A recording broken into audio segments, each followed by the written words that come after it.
Guess we're going to us today without an. The following is a presentation of Main Street Media, your source for news, sports, and information on Main Street in Middle Tennessee.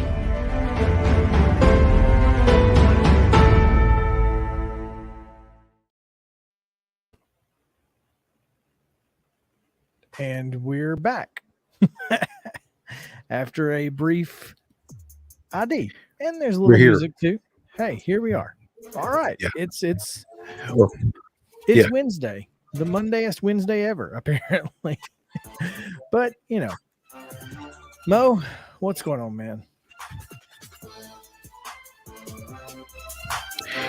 Welcome to Main Street Sports Today, presented by Mid Tennessee Bone and Joint. It is Wednesday, even though it feels like Monday. Can you not hear me? And I can hear you. I couldn't at first, but I can now. Okay. Well, now I can't. You're in and out. Like a fast food Can you restaurant. hear me? I hear you fine. In and out? Good. That's good to know. I can hear you. We can hear you on this end. Both of y'all. Yeah, well, if Mo can't hear me, That's then we good might to have a problem. Yeah, no I guess I don't know. Oh well, I can hear you right now. Well, let's just hope that continues then. How's that? Oh man, that would be good. What a day! What a day! Well, what's been going on with you in the last few minutes? Anything exciting? Oh, just getting ready for the show and everything that we've got going on, that I've got going on afterwards. So, yeah, it's a busy Wednesday. Yeah, and an unfortunate Wednesday as we just witnessed the Atlanta Braves losing. Always. Yeah, I can turn this off now. Always fun. Always fun. We got a lot going on today, and we are scheduled to have Heather as always on Wednesday to talk a little NASCAR. We will also talk with voice of Ohio State, the Buckeyes, Paul Keels. He'll join us in the second half of the show. Today, though, Mo, I think we'd be remiss if we did not talk about the top story today being the death of the greatest announcer of all time, Vin Scully. Absolutely. 94, 95? Died at the age of 94 last night. I saw a stat that at the time of his retirement following the 2016 baseball season as the voice of the Los Angeles Dodgers, Vin Scully had been involved with baseball for 45.5% of its professional baseball history. So that's incredible. And he was incredible. He was not just the voice of the Dodgers. He was the voice of baseball. I mean, if you heard Vin Scully's voice, you knew that it was an important event.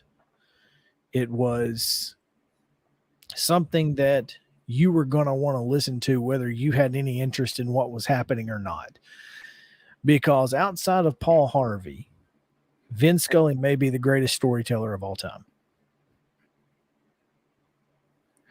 Yeah, and there were numerous examples of that storytelling ability that just kind of flooded Twitter and social media following the news of his death last night. One former Atlanta Brave, which I didn't remember this, but former Atlanta Braves catcher Johnny Gomes, he wove in a story during a Gomes at bat in a game at Dodger Stadium that involved Gomes being attacked by a wolf at a young age. That was just incredible. And the way the one where Bumgarner was pitching?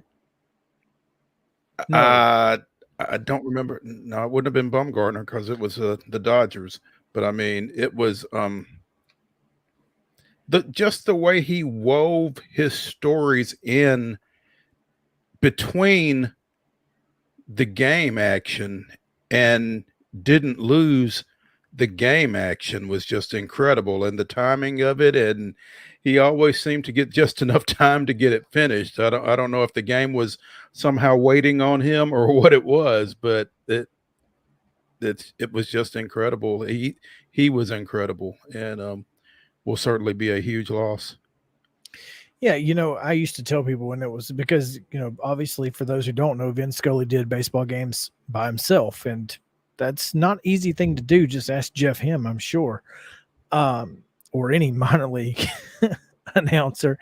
But Not a whole lot of color announcers in the minors. Yeah. no, but one of the things, he would do so much prep of not just the Dodgers, but of the opposing team. I mean, he could tell you what the opposing team's, sixth inning relief pitcher who never gets in's grandmother cooked on Sunday afternoons for supper when he was a kid.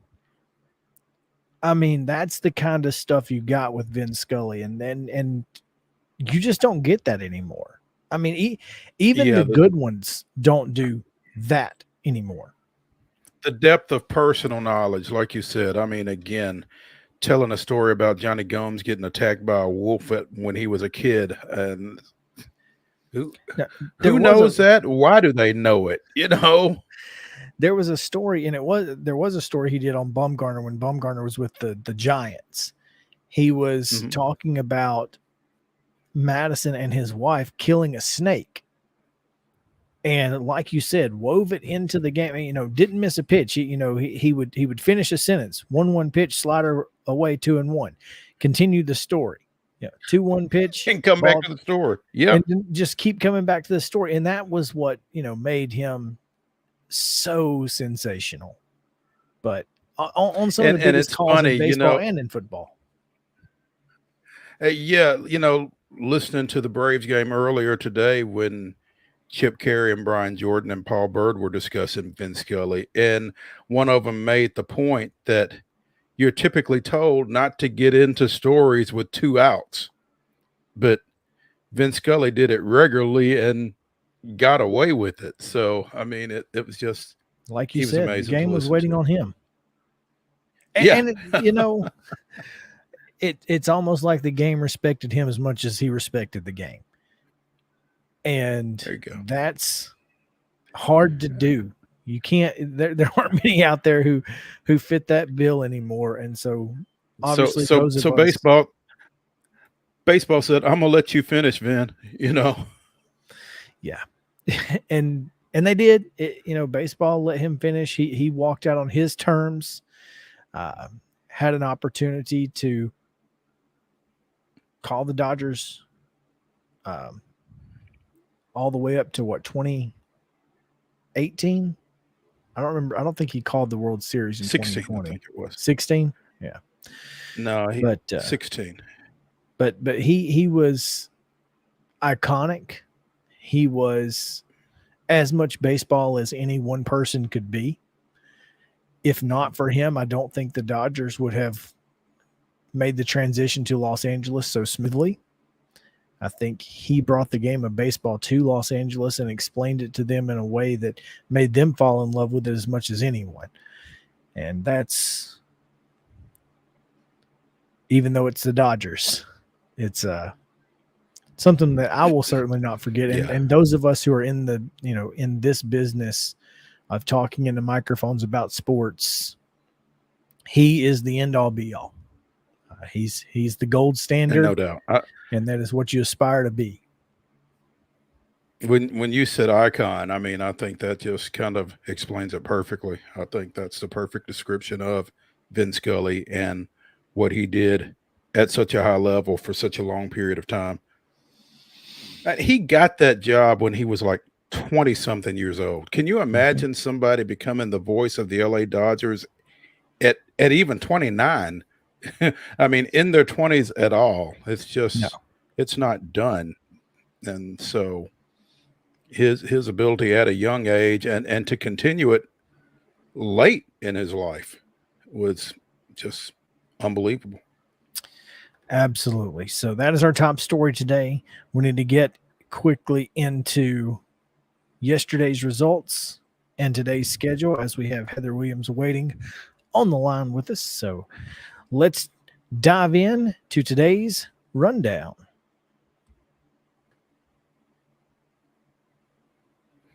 In pro baseball action on Tuesday night, it was Cincinnati defeating Miami 2-1. It was the Pirates over the Brewers 5-3. Atlanta with a 13-1 win over Philadelphia. St. Louis defeats the Cubs 6-0. And in minor league baseball on Tuesday, the Sounds opened with an 8-3 win at Norfolk.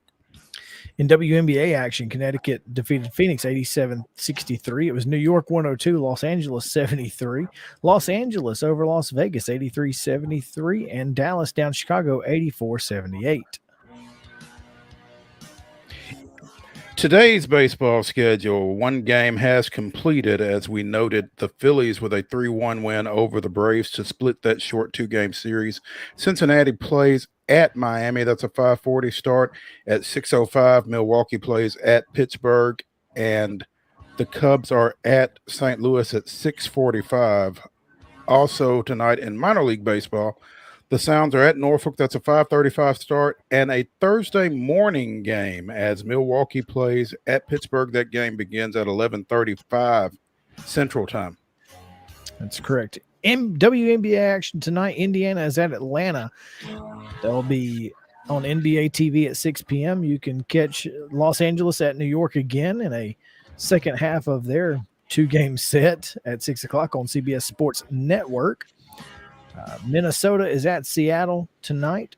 That's on NBA TV at 9 p.m. in that doubleheader. In MLS action, DC United is at Charlotte at 6 o'clock. It's CF Montreal at Columbus, not Columbia. Had a Freudian slip there. I was like, they're not at the Columbia Lines tonight. 6:30 first touch in Columbus, Ohio. Inter Miami is at San Jose at 9:30. And Nashville SC is at Portland also at 9:30. You can see that one on MyTV 30, I would presume, if not ESPN Plus. And in American Legion, I'm sorry? So you want to finish it off? I will. American Legion Southeast Regional Tournament action over in Asheboro, North Carolina. Post 19 gets off to a rough start, falling to Evans, Georgia, 5-0. So they drop into the losers bracket of that double elimination event over in North Carolina. There you go. That's going to do it for today's rundown. We will take a quick break. When we come back, though, we do talk a little NASCAR, as we like to do each and every Wednesday with Heather Williams. We will find out what she thought about Indianapolis and what she thinks about what's going on this weekend. So stick around here on Main Street Sports Today, presented by Mid-Tennessee Bone and Joint. We'll be right back after this.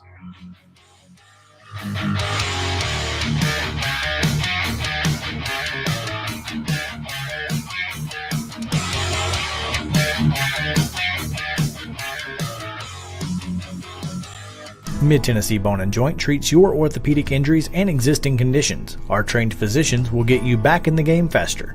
Contact us at 931-381-2663 or www.mtbj.net.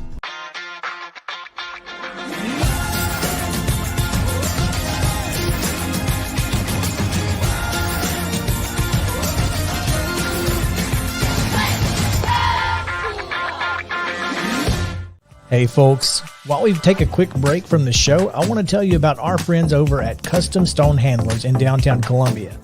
Ed Rich and his team at Custom Stone Handlers believe in leadership. And outside of the military, our greatest leader building platform is sports. Custom Stone Handlers proudly encourages young people to get in the game. You can contact them today at 931-490-4990 or visit CustomStonehandlers.com. Jones & Lang Sporting Goods here in Columbia has been outfitting teams, officials, and anybody else from T-ball to college for 50 plus years. Be sure and check them out at 931-388-8060 or online at jonesandlang.com. Jones & Lang Sporting Goods, the look of a winner. Zion Christian Academy, zioneagles.org or 931-388-5731. You can schedule your appointment. Go tour their campus. It is beautiful over there, and you're definitely going to want to see it. Again, it's zioneagles.org. Give them a call, 931-388-5731, and schedule your tour today. Are you an enthusiastic sports fan? Want to have fun and get in on the action? Heck yes, that'd be awesome. Have great attention to detail? Want to stay active? Definitely. Want to give back to the student athletes in your community? Obviously, yes. Then you'd make an excellent high school sports official. We need more officials in Tennessee. Because with no high school officials, there are no high school sports. Sign up today at highschoolofficials.com. Mid-Tennessee Bone & Joint has been the official sports medicine provider for Murray County Schools for more than 40 years. We specialize in orthopedic injuries, and our Ortho Quick walk-in service lets you bypass the ER. Visit us online at www.mtbj.net.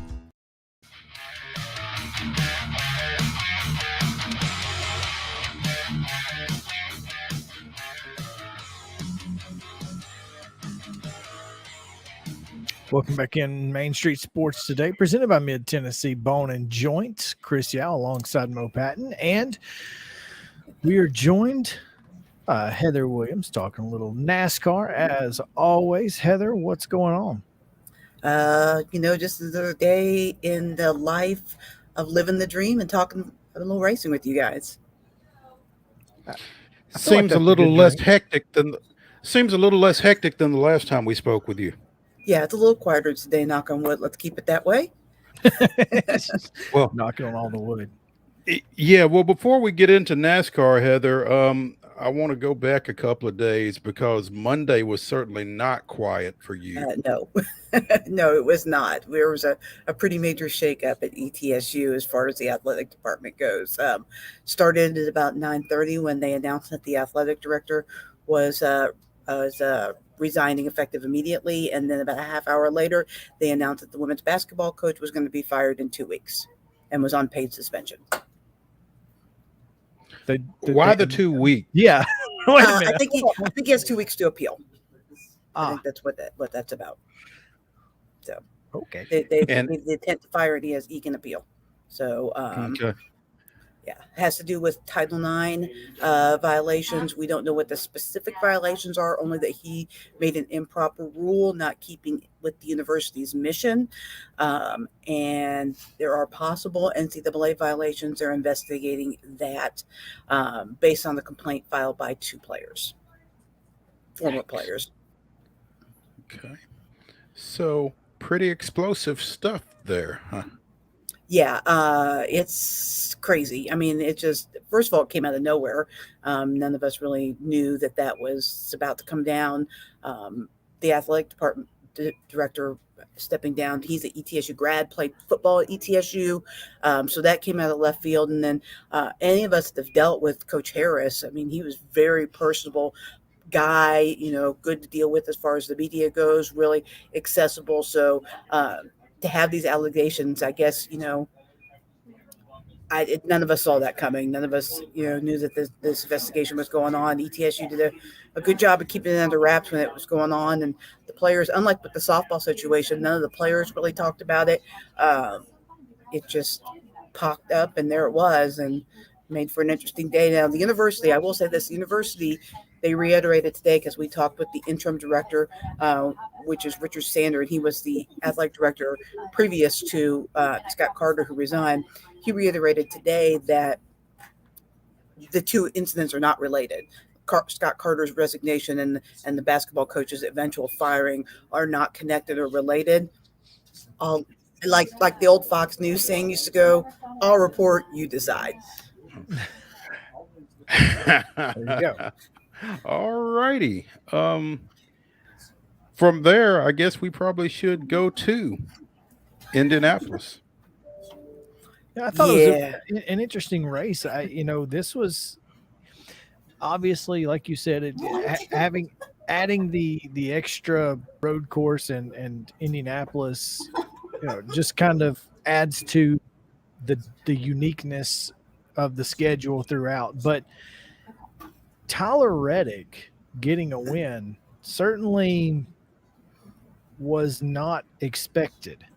That would have been the last hit. That would have been the last car in that team I would have expected to get that win. I don't know. I mean, he's run well on the road courses this year, and I said a few weeks ago, I don't know if it was here or somewhere else, that once he got that first win, he was going to start ticking off wins. He's that talented. He did that in the Xfinity Series. I always think that when you're a driver with that level of talent, you need to get that first one, that first monkey off your back, and then you can go out there and just race. But as long as people are saying he's never won a race, there's just pressure and pressure and pressure. So I'm not surprised at all that he won, just because he's so talented. I wouldn't be surprised if he wins another race before the year's over. Oh, absolutely not. It's just typically you don't expect him to be up front coming out of, you've obviously got, Chase Elliott and Kyle Larson who tend to run up front, especially Chase in the road courses. But then the next dream car, those two drivers, I mean, Chase has run up front, but he hasn't won a road course race, I don't think. And Kyle Larson certainly has not had the year that he had last year. The guys that have run up consistently at the road courses this year have been Ross Chastain and Tyler Reddick, and Daniel Suarez. Those have been the guys more so than the traditional road course guys, which I think makes it kind of interesting.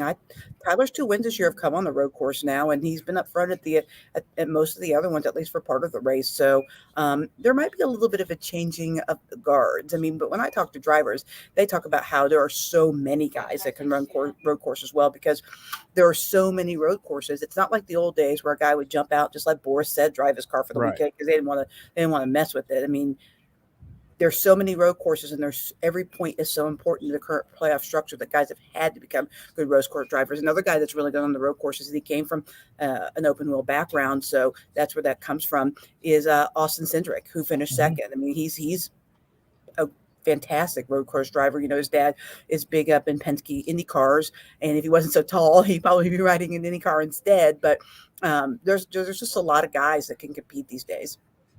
Speaking of, I'm sorry, go ahead.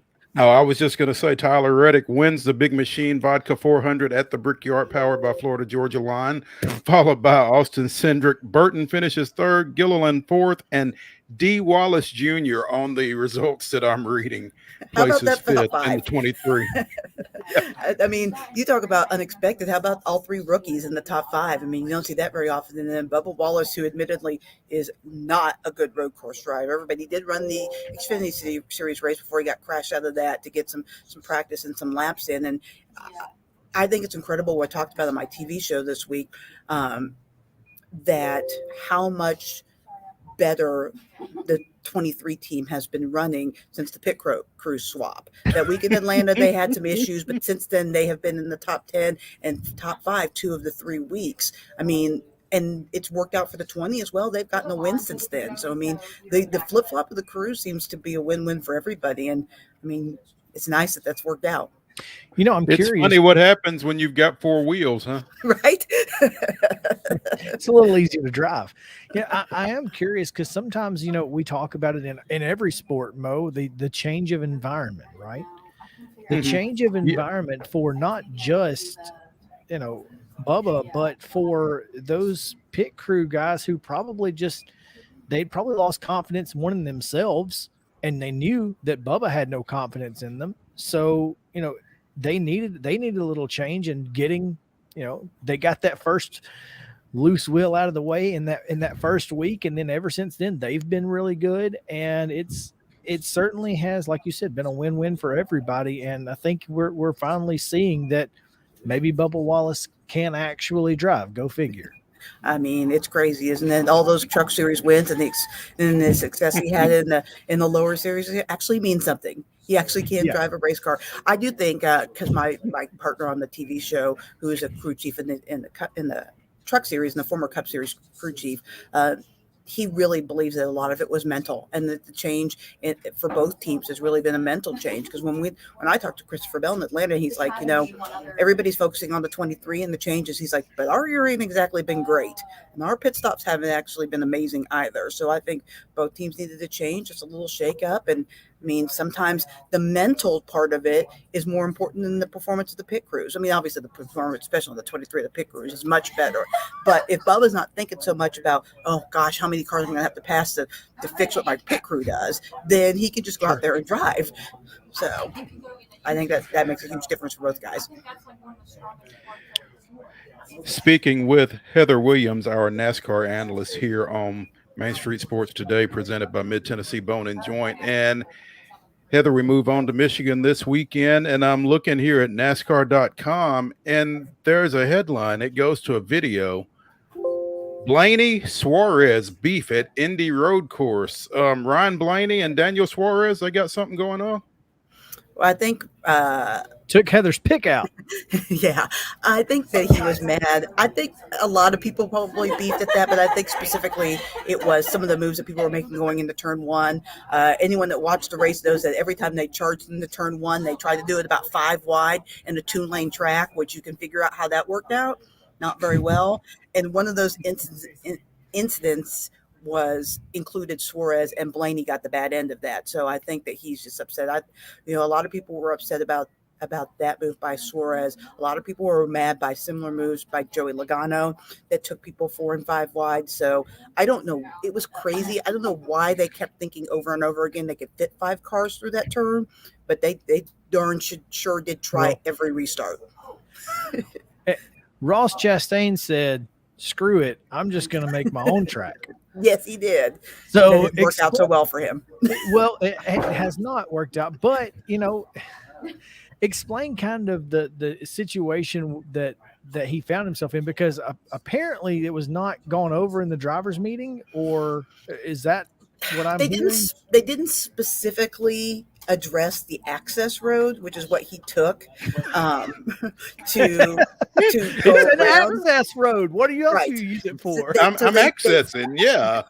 They specifically talked about you can't go off track to improve your position, and a lot of it was made about Bubba Wallace because Bubba cut through the grass, but he pretty much came back on the track in the same position and he went out. He improved, I think, 1 position, and NASCAR in the next restart actually put him behind the car that he improved his position from. But in Ross Chastain's case, he went full speed on the straight access road while everybody else is doing S curves, came back in and went off the access road like 9th, 10th, 11th, and came back on in first. And just was like, hey, here we go. And they were like, no, we didn't talk about this specifically, but no.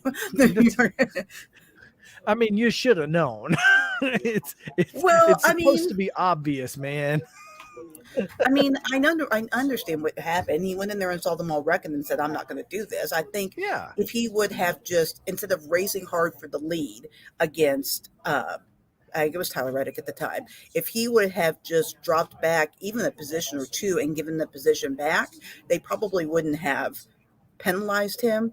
But because he just kept racing going like nothing happened, that's why he got penalized. That makes sense. I guess Chastain was in that better to get forgiveness than permission frame of mind there. Well, and Joey Logano said in his radio show that he does on Sirius XM this week that's been something that's been in the back of people's mind for 2 years trying that. He said Chastain was just the first person getting enough to see if he could get away with it. Hey, if you ain't cheating, you ain't trying. That's what I'm saying. I back in the mid 2000s, Tony Stewart called Carl Edwards NASCAR's Eddie Haskell, which I thought was a hysterical nickname. But I honestly believe in all reality that Ross Chastain is actually NASCAR's Eddie Haskell. He will do wreck you, not feel bad about it, try to cheat, cut across the racecraft, whatever, and jump out and smile and go, want some watermelon? I mean, that's just because he's a watermelon farmer, and that's just his personality. So he's Eddie Haskell to me. So I don't know.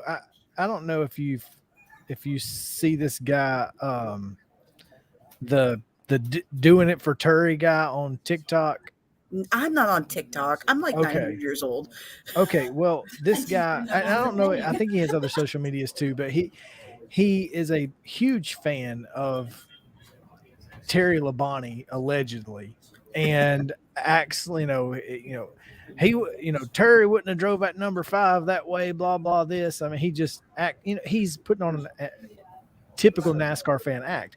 He actually posted a video the other day that said, you can say what you, and this was not an act. He said, say what you want to, but Ross Chastain is today's Dale Earnhardt. He does not for give sure. a crap about you or anybody else. All he cares about is getting the dub, and he's going to do whatever it takes to get it. In the car though. Out of the car, out of the car, he wants to be Jeff Gordon, which I think is the Eddie Haskell thing. You got to pick. You got to pick a guy, right? That's why he's Eddie Haskell, because he absolutely is. Can't be all shucks. Yes. As we said in the show earlier, sometimes you just got to put on the black hat, right? For sure.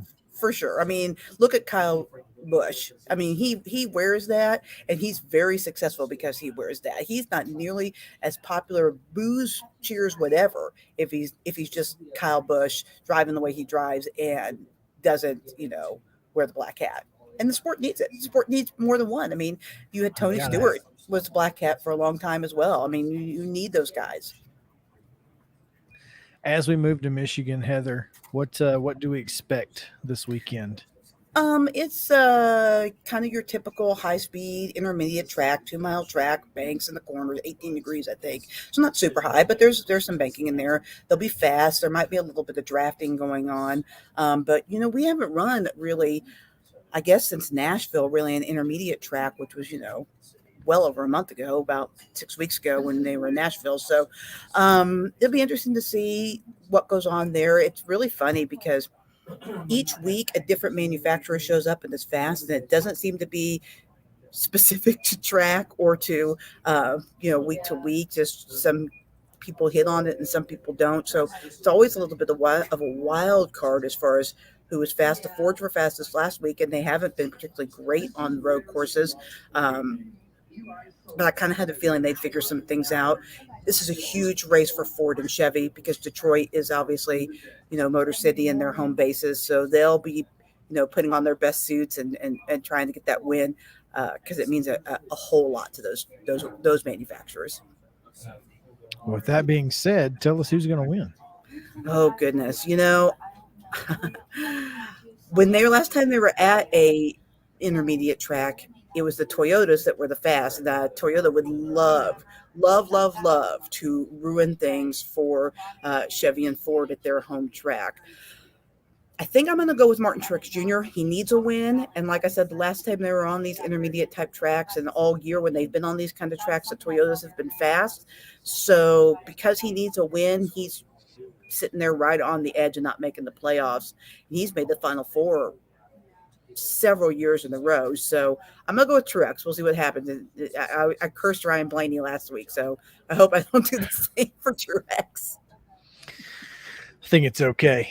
It's all right. Heather Williams, WCYB TV, always a pleasure. Follow her on Twitter at WCYB_Heather for not just NASCAR news, but all the news in the Bristol area and around East Tennessee, because apparently she's worried about ETSU right now. So we'll see who the next girls basketball or women's basketball coach is at. They did appoint one of the assistants as acting head coach is what they called her.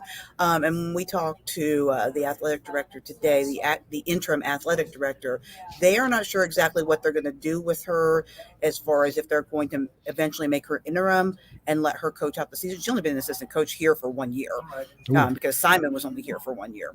So, and she's pretty young. So I don't know if they're going to let her coach out the season, if they're going to bring someone in. I think they would probably prefer to bring someone in, but I mean, at this late hour, I don't know who you can get. So it's still up in the air what they're going to do with that for sure. There you go. Heather Williams, WCYB TV, as always, a pleasure. Thank you so much. Yeah, I'll talk to you guys later. All right, we're going to take a quick break. When we come back, we've got some hoops to talk about, and not ETSU hoops, Mo. So good. We do have a lot of updates around college hoops going on right now. So we'll talk about it when we come back on Main Street Sports Today, presented by Mid-Tennessee Bone and Joint. Back after this.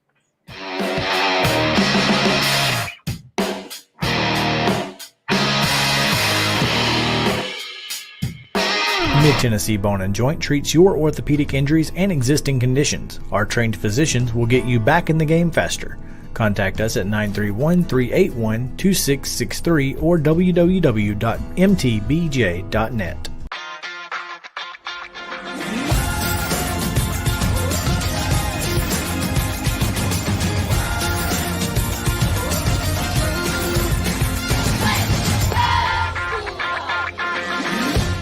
Hey folks, while we take a quick break from the show, I want to tell you about our friends over at Custom Stone Handlers in downtown Columbia. Ed Rich and his team at Custom Stone Handlers believe in leadership. And outside of the military, our greatest leader building platform is sports. Custom Stone Handlers proudly encourages young people to get in the game.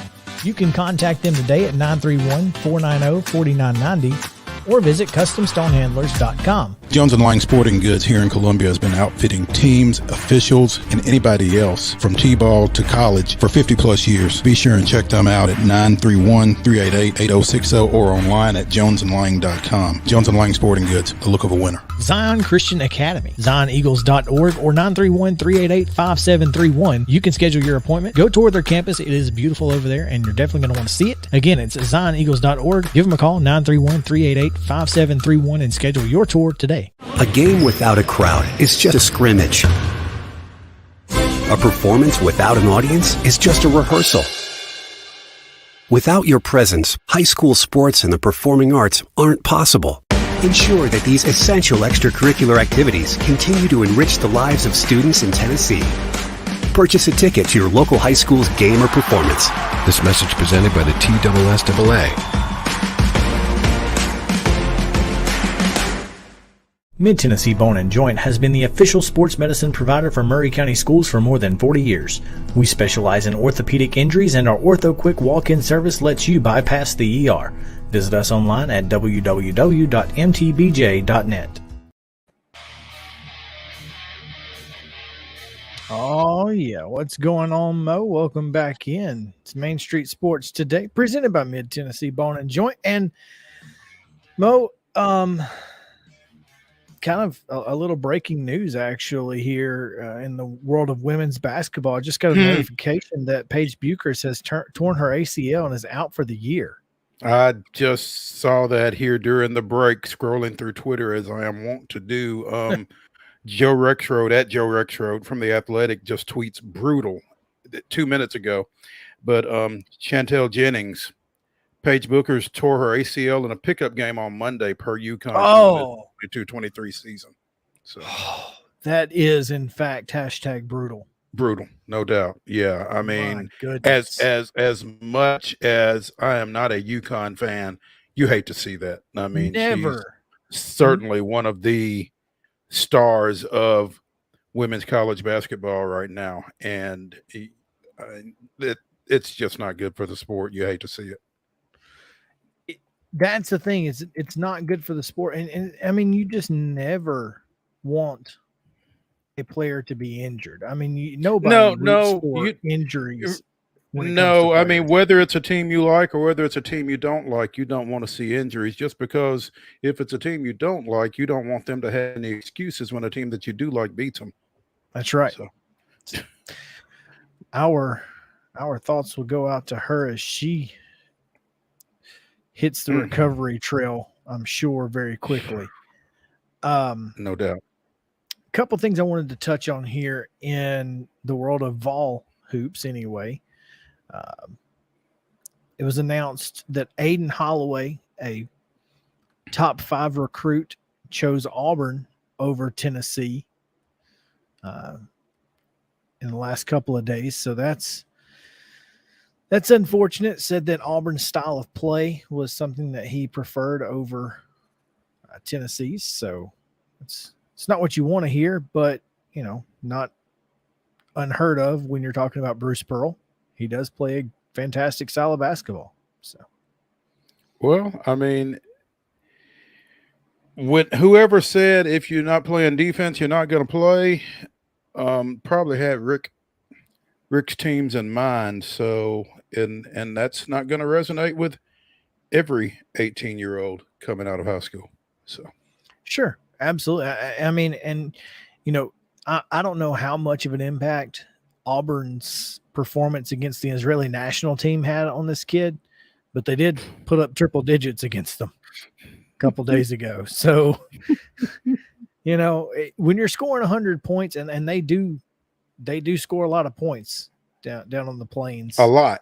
Yeah. Kids are going to be excited about playing in that sort of system. And obviously, I mean, it's not like that, Auburn's not a winning program. This is a very good basketball program that Bruce Pearl has down there. And so, you expect to have to fight hard against programs of that caliber to sign guys like Aiden Holloway. So, but I mean, you can't win if you don't play.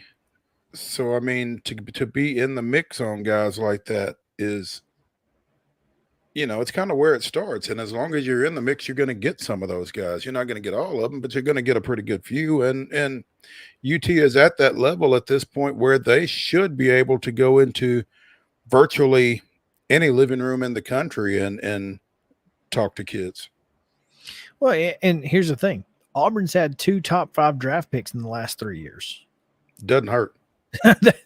that probably, is a selling point for that program. So anyway, just wanted to throw that out there. Also, tickets are on sale for Tennessee's game against Colorado that will be taking place here in Nashville at Bridgestone Arena.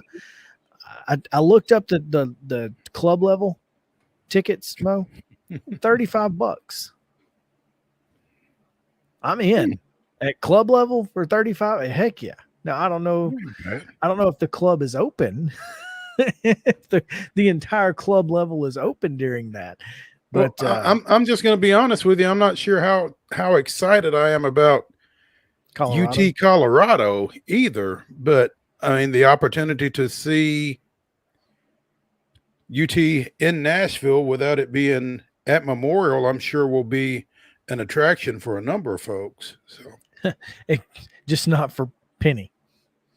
He did not want to see Tennessee in Bridgestone at all. He had no chance whatsoever. Well, he probably wouldn't have minded watching. Yeah, as long as it wasn't against his team. Yeah. Wow. And long memories. And finally, Tennessee did get there. I guess last week it was announced that they will play Butler in the opening game of the battle for Atlantis, and Tennessee 0-1 against the Bulldogs all time. Butler's been pretty good. This is a really good matchup for Tennessee. Again, you're talking about it, and you're talking about Power 5 teams. Colorado, Pac-12. Butler is not a Power 5, but they're in that perennial top 25 mid-major category. So these are some pretty big games for what is it called? Not RPI anymore. Oh, that I don't know what it's called. Yeah, that. Yeah, I don't know what it's called at this point. The new RPI. It's important for that. So that's kind of it's big to have these type of games. I think Tennessee's going to they're going to need to win a few of those especially after last year and the debacle that was the 3 seed and then the second round and all of it that goes with it. But these are the kind of games that get you prepared for March and April. So yeah, also playing in that event are BYU, Dayton, Kansas, NC State, USC. I assume that to be Southern Cal, and Wisconsin. Yes, it is Southern Cal. So there you go. It's a pretty big tournament. You want to play some big time names down there, and so looking forward to seeing Tennessee in that. Finally, meanwhile, hold up before we get away from that. Apparently, UT's women are also playing in the Battle for Atlantis in the women's tournament. A field that will also include Louisville, South Dakota State, Rutgers, UCLA, Marquette, Texas, and Gonzaga. And that is scheduled November 19th through Rutgers. What are Rutgers? Well, Rutgers featuring former Tennessee standout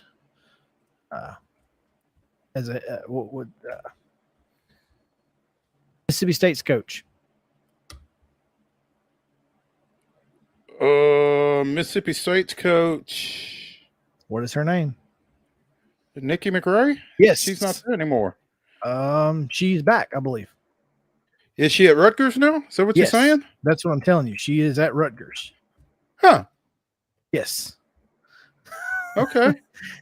that is what I'm saying. And I could not get her name out to save my life, but that's what she is, an assistant coach under Coquise Washington. Yeah. Okay. All right. So apparently she's feeling better. And hey, I'm so glad she is.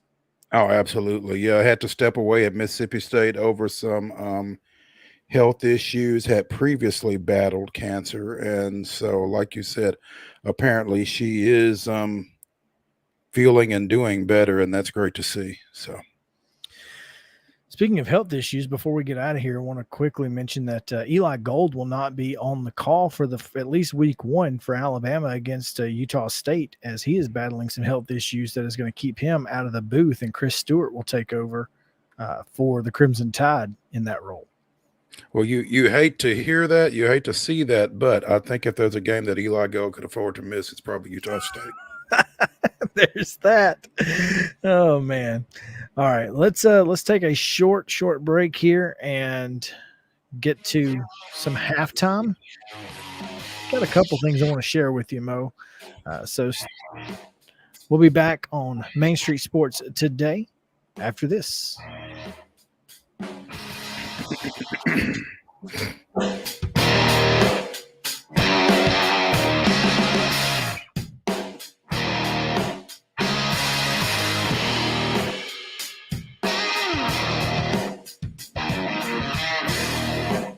Mid-Tennessee Bone and Joint treats your orthopedic injuries and existing conditions. Our trained physicians will get you back in the game faster.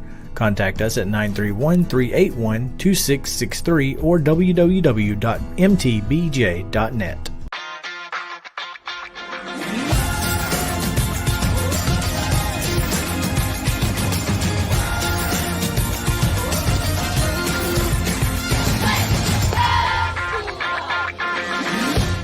Hey folks, while we take a quick break from the show, I want to tell you about our friends over at Custom Stone Handlers in downtown Columbia. Ed Rich and his team at Custom Stone Handlers believe in leadership. And outside of the military, our greatest leader building platform is sports. Custom Stone Handlers proudly encourages young people to get in the game.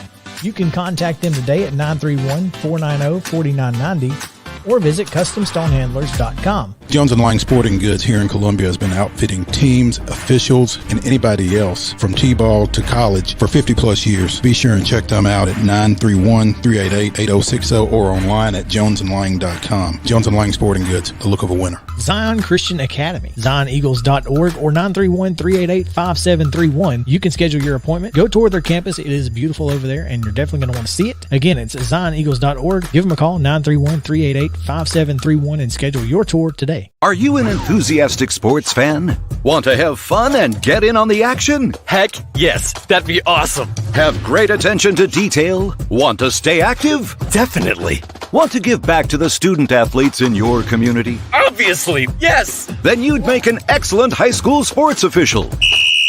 We need more officials in Tennessee, because with no high school officials, there are no high school sports. Sign up today at highschoolofficials.com. Mid-Tennessee Bone and Joint has been the official sports medicine provider for Murray County Schools for more than 40 years. We specialize in orthopedic injuries, and our Ortho Quick walk-in service lets you bypass the ER. Visit us online at www.mtbj.net.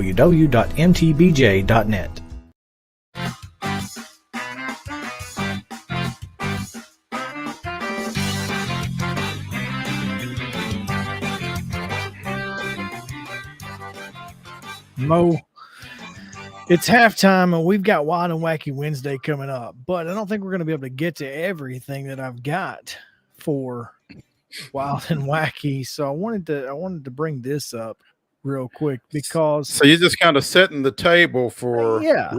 Okay. All right. Go ahead. That's exactly what I would just like to throw this out there that. If you're going to try to smuggle drugs. Your best bet is not food containers. And if you're trying to smuggle 91,000 fentanyl pills, I don't think Pringles is the way to go.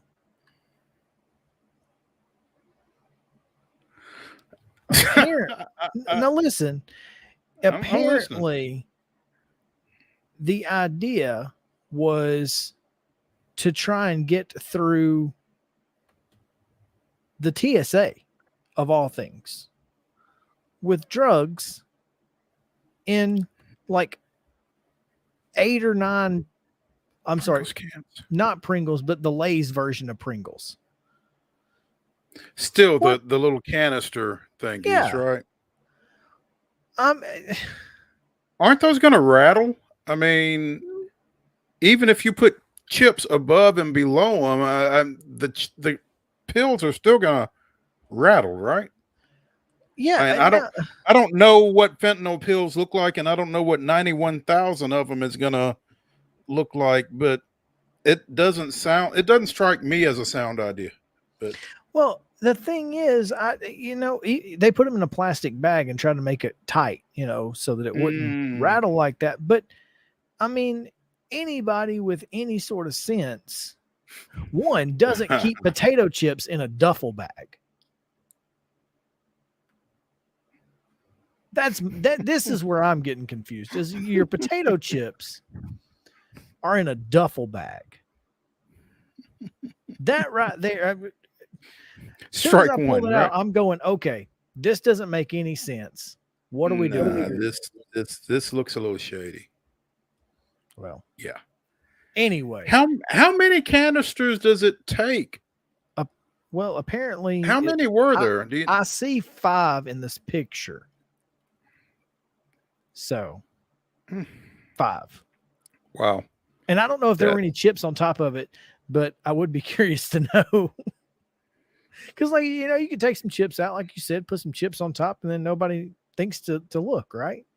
Maybe. But if you just throw them in the canister, then you're really kind of rolling the dice there. It's a roll of the dice. I don't know, man. I'm just saying that there are better ways. There have to be better ways. I mean, well, you would think that there are better ways. I don't know what they are because I'm not trying. As my mom once told me, I'm too pretty for jail.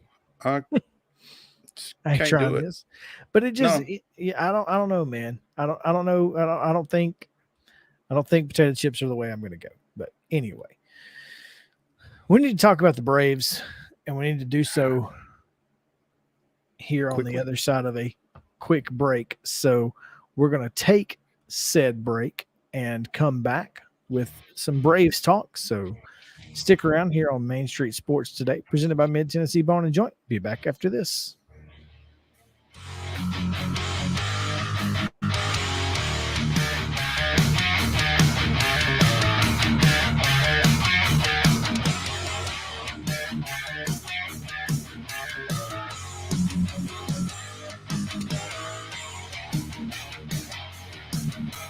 Mid-Tennessee Bone and Joint treats your orthopedic injuries and existing conditions. Our trained physicians will get you back in the game faster. Contact us at 931-381-2663 or www.mtbj.net. A game without a crowd is just a scrimmage. A performance without an audience is just a rehearsal. Without your presence, high school sports and the performing arts aren't possible. Ensure that these essential extracurricular activities continue to enrich the lives of students in Tennessee. Purchase a ticket to your local high school's game or performance. This message presented by the TSSAA.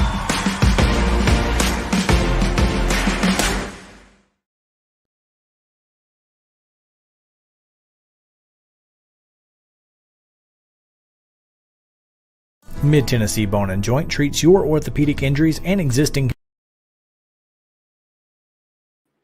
Yeah, we're good. So talk a little Braves, Mo. What do you say? I might as well. And obviously we've talked about a little bit about the fact that they lost today, but we can at least talk about the positive of the trade deadline. No doubt. I mean, and you saw some of that today. Even Robbie Grossman comes in and gets a pinch hit double to spark a would-be comeback that ultimately fell short there in the eighth. As while I was out of the room, the Braves gave up 3 runs in the top of the eighth, I guess it was, to squander a 1-0 lead. And to Nick Castellanos, who had not hit a home run in a month, had not hit one since June 30th. Well, it wasn't like he was never going to hit one, but I mean, my bigger concern is it's tough to win ball games 1-0. And here's the thing, and as much as we've talked about, the issues that Charlie Morton has had, 2.5 is his average run support. 2.5. And got one today. He's thrown 6+ shutout innings in 2 of his last 3 starts. And I mean, it's tough. He left with the lead today, 1-0, but you need to be able to score more than that. If you can hold a team to 3 runs, you feel like you got a chance, and they had a chance, just couldn't cash in late. And as we talk about the Braves trade deadline acquisitions, the Phillies threw one out there, David Robertson, in the ninth, and shut down the Braves to put that one away. So that's a tough one, because it would have extended the winning streak to 5 going into Citi Field for this big 4-day, 5-game series. Would have been nice to have gone in there with that kind of momentum. I don't know how much one game changes anything, but this is just one that you kind of feel like you should have got against a Philadelphia team that isn't great. They're not great. I agree with you. But, the thing about this particular team is that kind of the old school Braves mentality, where they struggle to beat teams that are kind of even with them. Now, obviously, they've beaten some teams that aren't as good, and sometimes they beat a lot of teams that are better, but they've split the entire season series with the Phillies, and it just doesn't feel like that they should be splitting series with Philadelphia. I mean, but you also have to remember, they're not. The Phillies are still the third place team in the NL East. Yes, they've lost a lot, but they're still not bad. They still have Zach Wheeler. They still have Aaron Nola. They still have some really good ball teams. They don't have Bryce Harper. Right. And I mean, you're playing with 2. I mean, when you look out there at the outfield and you see a DH and Kyle Schwarber and whatever it is that Nick Castellanos is, I mean, they're hitters. And you've just kind of found positions for them, or put them in positions, because it's kind of like I said about the Dodgers a few days ago. It just seems like they just collect parts and put them wherever, and not necessarily a fit. But bottom line, you're right. You just don't feel like you should lose a lot of games to that Philadelphia team, especially as currently constructed. You shouldn't be 6-6 against them. Yeah. For the season. That's a problem. Yeah. And as good as Spencer Strider was last night specifically, and the Braves obviously scored 13 runs, and maybe that's the problem. Maybe they left all the runs on the field last night. Well, and you mentioned that Charlie Morton only gets 2.5 runs of run support on average, and I think Strider has been the biggest beneficiary of the Braves offense over the course of the season. I don't know how that, not necessarily needing it. Hey, yeah. I mean, when he's striking out 13 and 6 2/3, it's not like he needs a whole lot of help offensively, but they certainly gave it to him last night. I think I heard Chip say last night that he has 130 something strikeouts in 85 innings. 87, I believe it is. Yeah. So that's insane. I mean, this is a guy who can strike out 300 in a season if, with 20-something starts. Yeah. I mean, my goodness. Is he our potential Jacob deGrom? We'll find out this weekend. I guess we will, because I think that's the matchup. It is. Boy, that's a lot of triple digits in one game. Man. And it's interesting. They listening to part of the game last night, somebody made the comment that Strider's triple digits look a little different from other pitchers as triple digits because of his stature relative to other taller pitchers. It kind of comes from a different place, a different eye level, different arm slot, that kind of thing, and maybe gives the illusion that he's throwing even faster than he is. Well, whatever it is, it's working, and I'm glad. I'm glad he's on our side. Don't mess with it. Absolutely, yeah. And don't mess with it. That's the key. All right. Well, Braves again split the 2-game set with the Phillies. They'll continue to hope that the Mets can lose to the Nationals. That'd be great.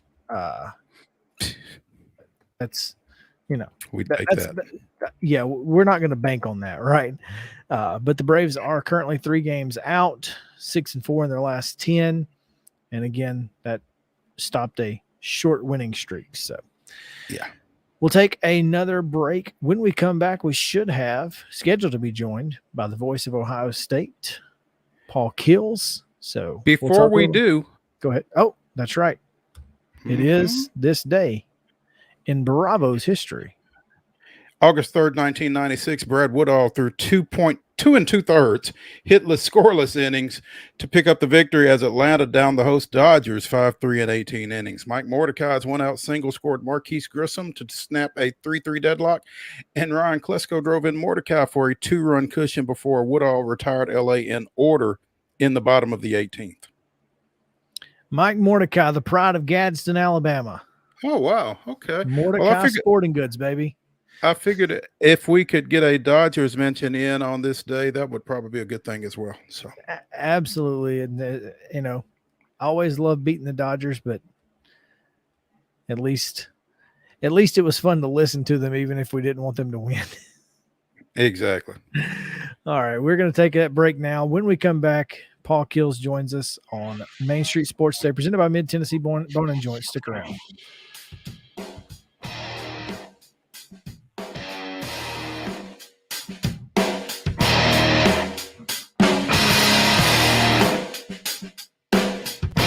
Mid-Tennessee Bone and Joint treats your orthopedic injuries and existing conditions. Our trained physicians will get you back in the game faster.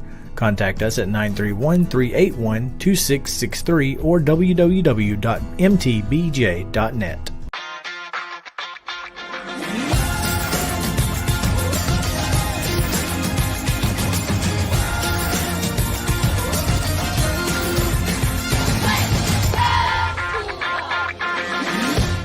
Hey folks, while we take a quick break from the show, I want to tell you about our friends over at Custom Stone Handlers in downtown Columbia. Ed Rich and his team at Custom Stone Handlers believe in leadership. And outside of the military, our greatest leader building platform is sports.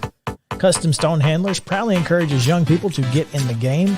You can contact them today at 931-490-4990 or visit CustomStonehandlers.com. Jones & Lang Sporting Goods here in Columbia has been outfitting teams, officials, and anybody else from T-ball to college for 50-plus years. Be sure and check them out at 931-388-8060 or online at jonesandlang.com. Jones & Lang Sporting Goods, the look of a winner. Zion Christian Academy, ZionEagles.org or 931-388-5731. You can schedule your appointment. Go tour their campus. It is beautiful over there, and you're definitely going to want to see it. Again, it's ZionEagles.org. Give them a call, 931-388-5731, and schedule your tour today. Are you an enthusiastic sports fan? Want to have fun and get in on the action? Heck yes, that'd be awesome. Have great attention to detail? Want to stay active? Definitely. Want to give back to the student athletes in your community? Obviously, yes. Then you'd make an excellent high school sports official.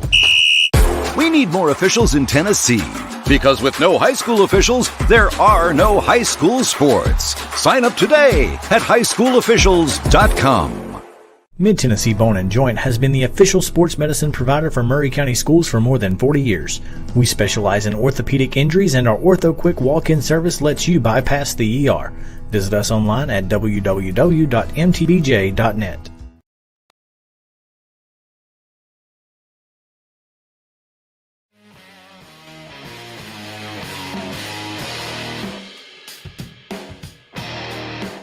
Main Street Sports Today, presented by Mid-Tennessee Bone and Joint. Chris Yao, Mo Patton. We're doing a little dancing here, Mo. We have to. I like to at least appear as if I'm looking at you on the screen. So I have to be on this side because this is where I am when we're in studio, right? I'm on this side of the screen. I feel weird being on the other side trying to look this way. It doesn't really work. Hello. There's Paul Keels, Ohio State. Hello. Hey, Paul, how are you? This is Chris Yao with Main Street Sports Today. How's it going? I'm good. How you doing?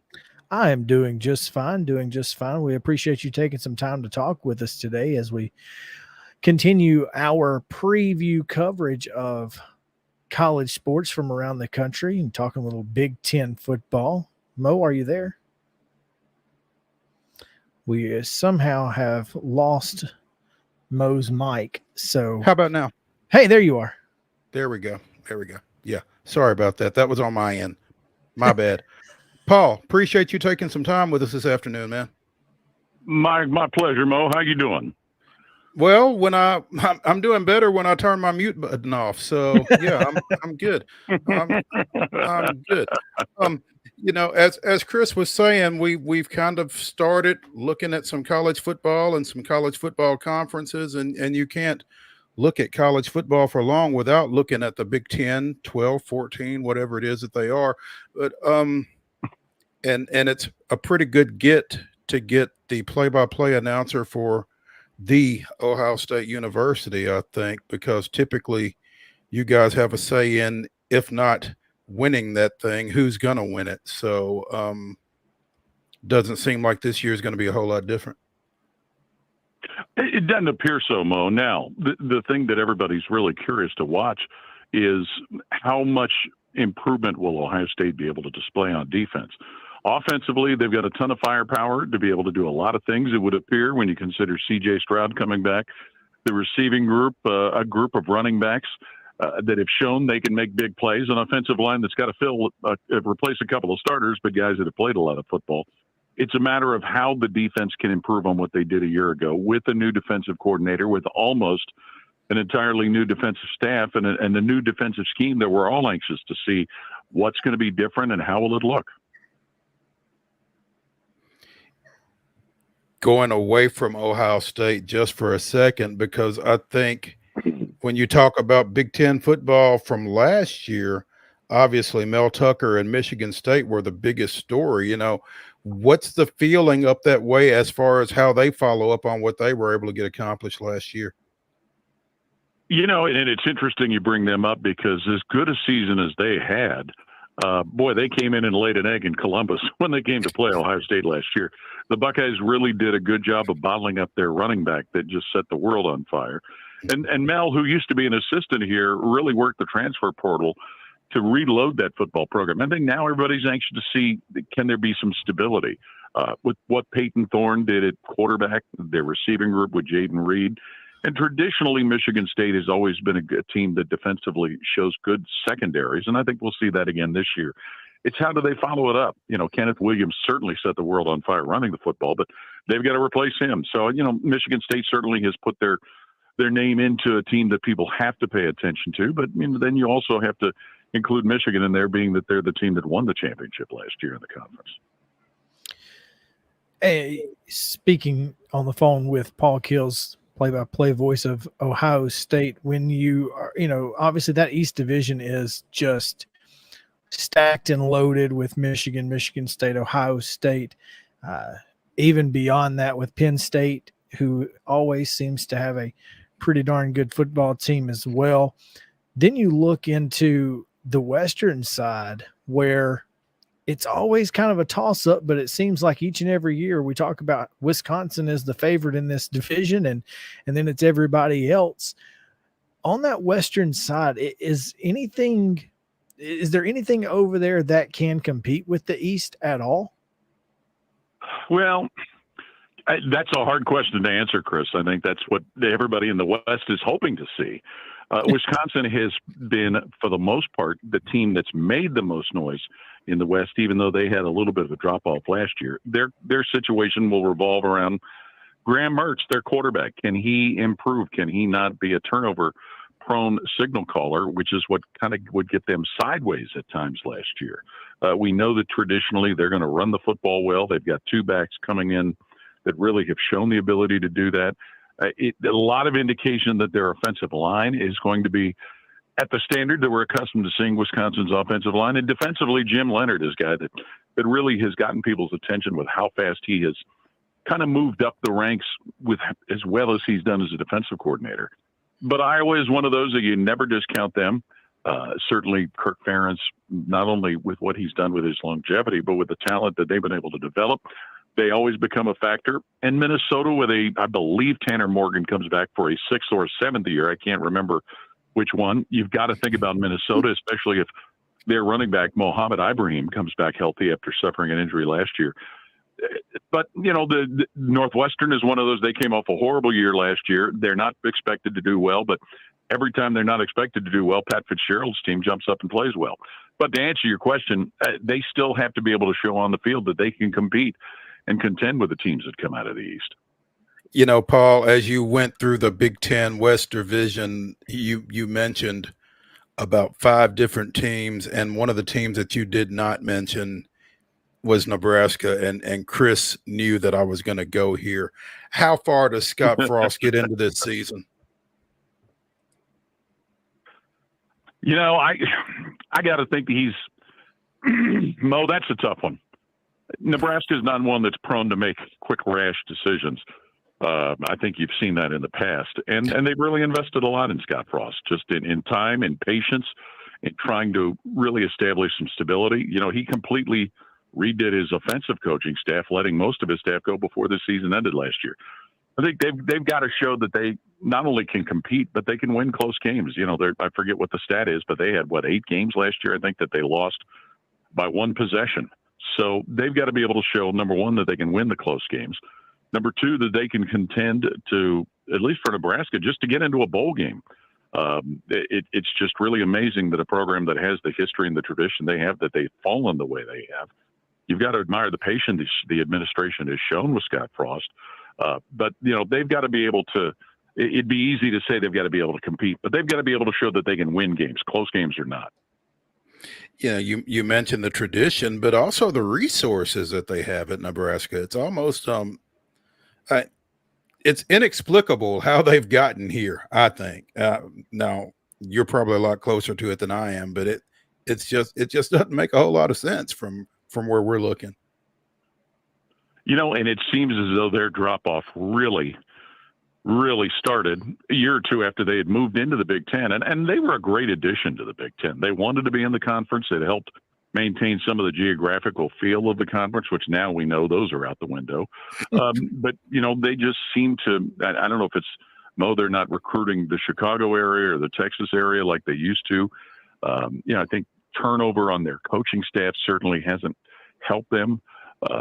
It is hard to understand because it's a great tradition. It's a great following. I mean, their fans, despite the difficult years they've had, continue to support that football program. And, they're outside of Creighton basketball. They're the big sports program in the state of Nebraska.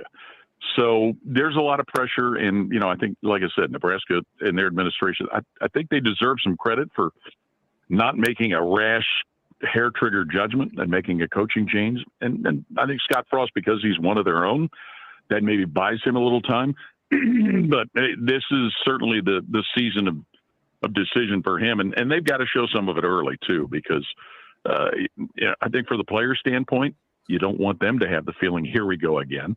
And certainly from the fans' perspective, they've got to be able to feel like there's some promise and reason to support them.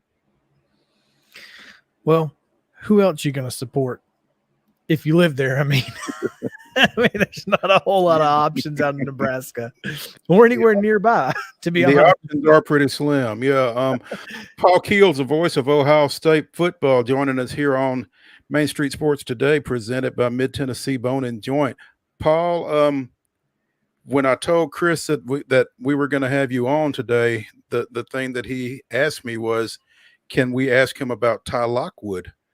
I guess you're familiar with our local tight end prospect who had been committed to the Buckeyes until about 24 hours or so ago. Mo, that's the thing. I think that's the problem with verbal commitments. That's all it is. It's verbal. It's not on paper. You know, there's a big deal here today in Columbus because there's a 4-star basketball prospect, a local kid who just verbally committed to Ohio State for basketball for 2023. And it's great. It's exciting. It gets you enthusiastic about what may be coming. But that's all it is. It's verbal. And, you know, you guys know everything is so competitive when it comes to recruiting and college athletes, and especially with the kind of programs you're talking about, whether it's Ohio State, Oklahoma, Alabama, Georgia. You know, verbal commitment doesn't really mean a whole lot. And that's a tough decision for kids, too. I mean, you know, these are young men that 17, 18 years old that are having to make what could be a life-changing decision. You just hope the best for the young man. And, you know, it's unfortunate that people may feel disappointment about it, but that's kind of the nature of recruiting. If a guy verbally commits, a lot of coaches don't want him to take any more official visits, but they can't enforce that. They can't, you know, they can't make that happen. So it's just, it's not the first time it's happened, and I'm sure it won't be the last. There you go. You know, it is interesting that you say that, because I've had a conversation with a softball parent over the weekend that a Power 5 softball coach basically said, if you go on any more visits, you don't have a scholarship offer here anymore. And a lot of kids, you know, if that's your dream, it's hard not to listen. But luckily, I don't think Ryan Day would be that kind of coach, and it doesn't sound like he is. And obviously it is unfortunate for the Ohio State folks, but I think that you're right. It's just part of the process, and we all know that going in, right? Exactly, Chris. And, you know, and you're right. Ryan Day is not that kind of a coach. I think why he's continued to have so much success recruiting is because of the individual he is. You know, just today, the big news about Ryan Day, he and his wife donated $1 million to a mental health research fund that's going to be connected to the Ohio State Medical Center. So, you know, now what does that mean for recruiting? Not really a whole lot, but, you know, you kind of encourage a player if they're going to verbally commit to not take any more visits, but they're not the kind of coaches here at Ohio State or program that's going to threaten to take away an offer just because they go and visit somebody else. But, you know, you want to, if somebody decides they want to be someplace else, you don't want to hold a player, regardless of their age or their class, someplace that they don't want to be. That doesn't do anybody any good. You wish them the best. And now with the day and age of the transfer portal, you never know how things might circle around. That's exactly what I was going to say. You got to be careful, because, hey, you never know. In a year or two, he might say, I'd like to come back to Ohio State if that's okay with you, Coach. You never know. No question. Paul Keels, voice of Ohio State football, here with us on Main Street Sports today. And we certainly appreciate having you on the line with us and talking a little Big Ten. If not Ohio State, who is the favorite out to take home the Big Ten crown? Put you on the spot. That's a tough one. That's a tough one. I think you have to give a little consideration to the defending champions, Michigan. You know, I certainly think that Penn State's a program that kind of lurks there, especially with the veteran quarterback and Sean Clifford coming back. And there certainly is some optimism about Wisconsin, what they're building, what they're doing with their experience. So those would probably be the first ones I would think about, if not Ohio State. There you go. All right. Well, Paul, we appreciate it. Thank you so much. And we look forward to talking with you in the future and all of your knowledge and listening to you on game day. Well, I appreciate it, Chris. And Mo, nice to talk to you again. Good talking to you, Paul. We appreciate it, man. Thank you. All right. Take care, guys. All righty. Paul Keels, by the way, the Ohio Sportscaster of the Year for 2021 by the National Sports Media Association. Is that good? That seems good. I'd say that's pretty good. Well, speaking of sports in Ohio, Mo, we have some breaking news that we'll get to on the other side of a break. How's that? Okay. Yeah, it's Wild and Wacky Wednesday, but first, breaking news. So stick around. Main Street Sports Today, presented by Mid Tennessee Bone and Joint. Back after this.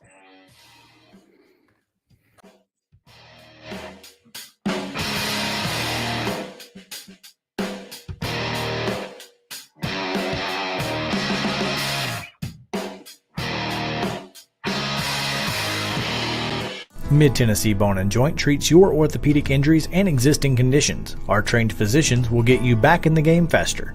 Contact us at 931-381-2663 or www.mtbj.net.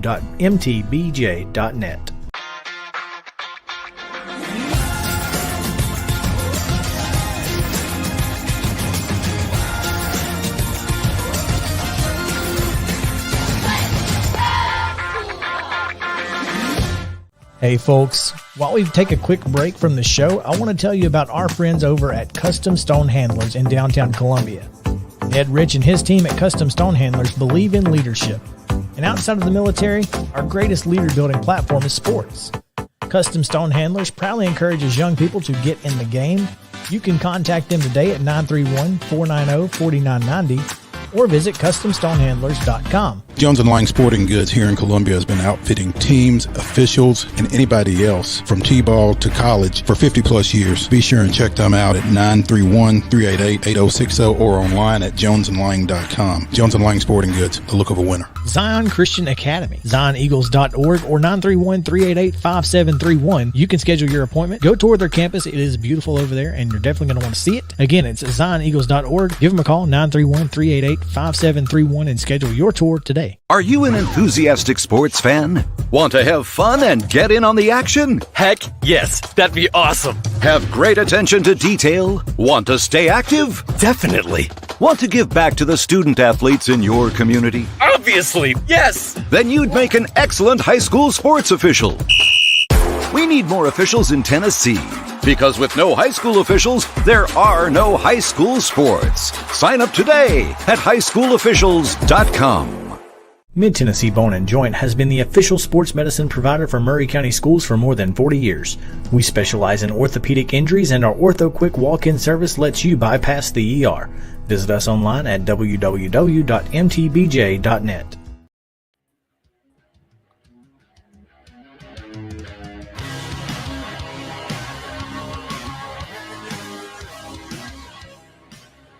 Welcome back in Main Street Sports Today.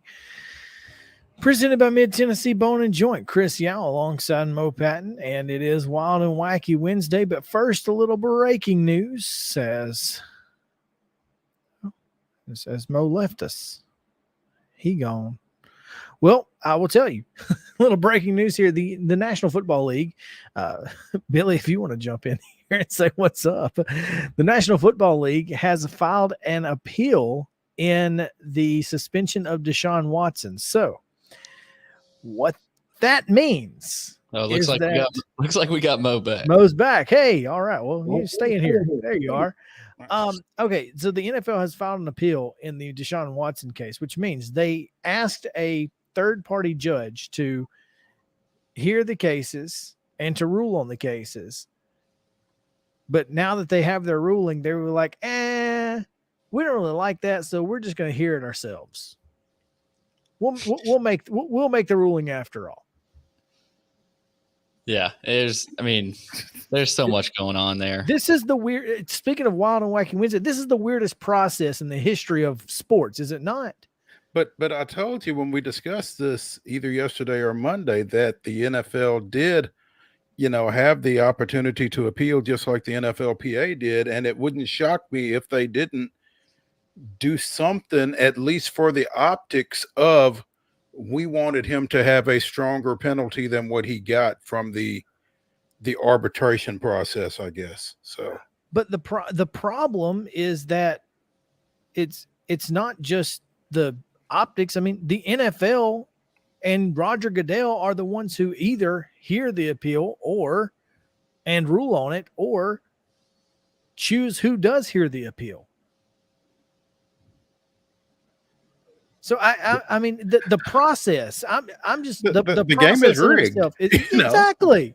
Yeah, This is ridiculous. And according to at least one report, they're looking for the full season and $10 million, which would be his 2021 salary. That's not 6 games. And meanwhile, he's out there practicing, so that's what makes it weird. I don't know what you like. Again, the process is what's weird to me. I don't like the process. If you're going to ask a third party to hear both sides and then make a ruling, and on top of that, you asked a third party who is fluent in law as a former judge, I don't know why you can't respect that ruling.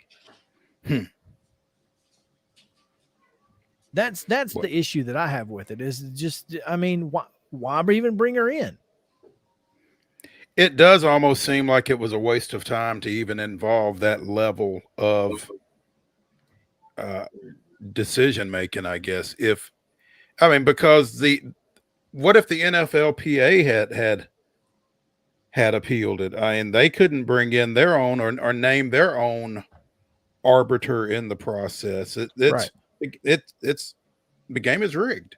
The game is rigged. I liked the RG3 tweet, by the way, who said, he replied to Adam Schefter's tweet and said, let's see here. When protecting the brand and protecting women align, the NFL holds no punches.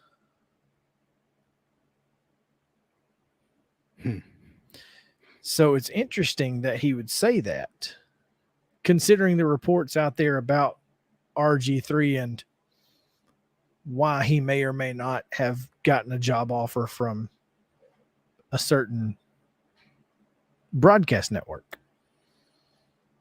So, I mean, it is interesting that it appears that the NFL and protecting women have come together in this particular instance. This is going to be interesting. I am. We all know what the shield means.